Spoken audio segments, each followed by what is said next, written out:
The New York Times is making headlines lately for their headlines. Recently, after considerable backlash, the editor for the New York Times had to give the full story behind a picture of a toddler on his front page with the caption, "Starving Gazans."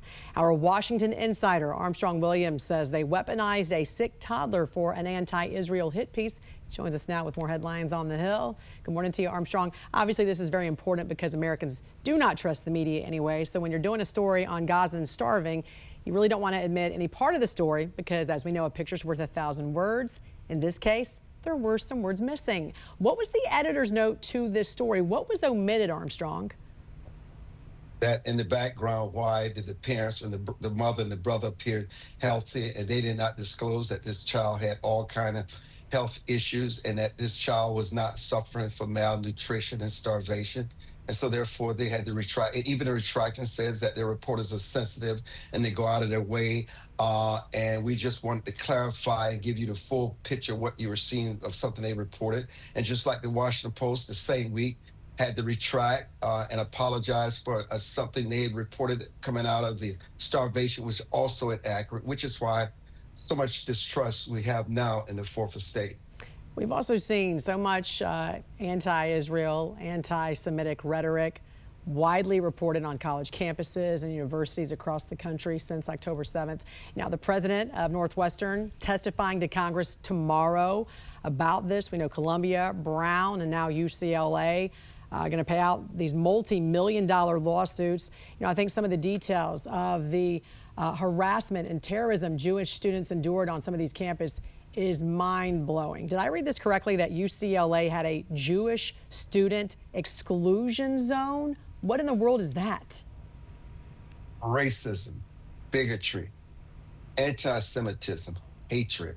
It's one thing for kids to believe that they can have a zone where Jews are excluded, but for an administration and a prestigious university like UCLA to enable this, it's criminal. Is what it is. It's mind-boggling. Should taxpayer dollars be going to some of these schools? Here's the good news.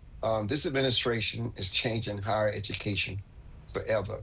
All these schools, including, it's just a matter of time before Harvard capitulates and pay a huge sum of money. I was at Columbia this weekend in New York. You don't see the protests. You don't see the hostility. Many of these kids are returning to school. They're returning to an environment where they can learn and peacefully coexist. So we should talk about the progress we made versus where we were a year ago when Biden and Harris allowed this to continue and refused to take a moral stand on it. Yeah, and I look forward to hearing what the president of Northwestern University has to say today. Again, he is testifying in front of Congress about this very thing. Another big headline on the Hill is the OPM director sending out a memo that was titled "Protecting Religious Expression in the Federal Workplace." Now, the statement said, in part, government employees must be allowed to engage in private religious expression in work areas and to the same extent that they may engage in non-religious private expression. What'd you make of this? Common sense. Isn't it okay if you and I are people of faith?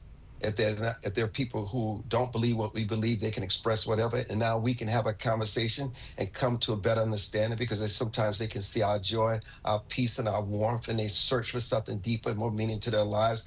What the government is doing is saying you're allowed to express yourself without being restricted or punished. Just common sense. Yeah, he says that employees can also encourage their coworkers to participate in religious expressions of faith, such as prayer, to the same extent that they would be permitted to encourage coworkers participate in other personal activities. What a change, what a change. All right, Washington insider Armstrong Williams, great to see you, sir. God bless you. Have a great day. God bless you.